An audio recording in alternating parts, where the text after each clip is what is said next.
트럼프 대통령은 국제법 위반 논란을 부를 수 있다는 점을 알면서도 아랑곳하지 않고 베네수엘라를 공격해 마두로 대통령을 축출했습니다.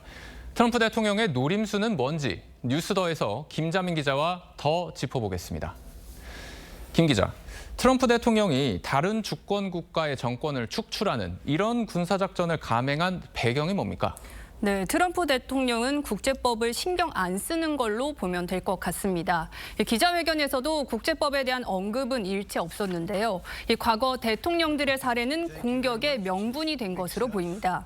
미국은 1989년 아버지 부시 대통령이 마약과의 전쟁을 선포하면서 대규모 병력을 동원해 파나마를 침공한 적이 있고 실질적 통치자인 노리에가를 체포했습니다.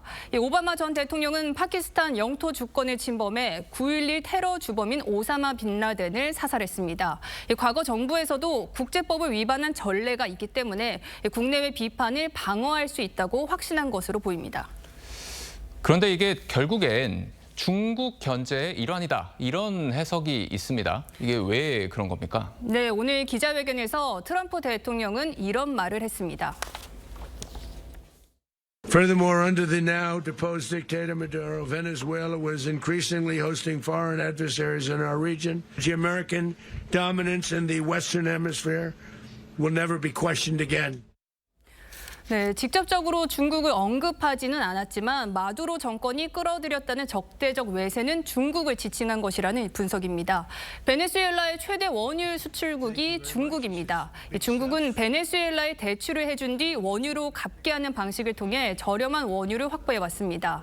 미국이 베네수엘라를 장악해 원유 수출에 개입할 경우 중국의 에너지 확보와 영향력은 직접 타격을 받습니다.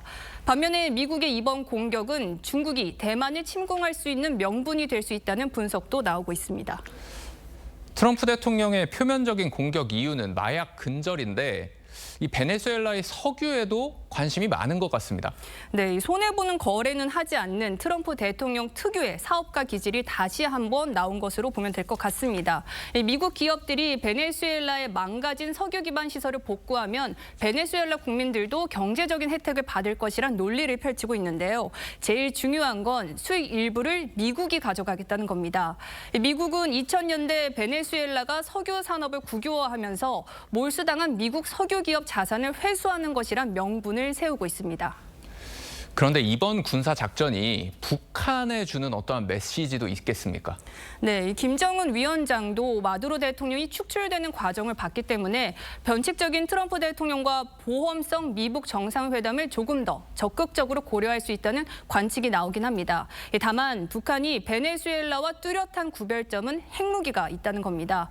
그동안 핵무기가 없는 반미 국가 정상들이 미군에 비참하게 당하는 모습을 지켜본 북한 입장에선 핵을 포기하지 못할 이유가 더 분명해졌다는 분석이 나옵니다. 게다가 북한은 중국과 러시아라는 든든한 배경이 있기 때문에 베네수엘라와 상황이 다르다고 볼 수 있습니다. 네, 김 기자 잘 들었습니다.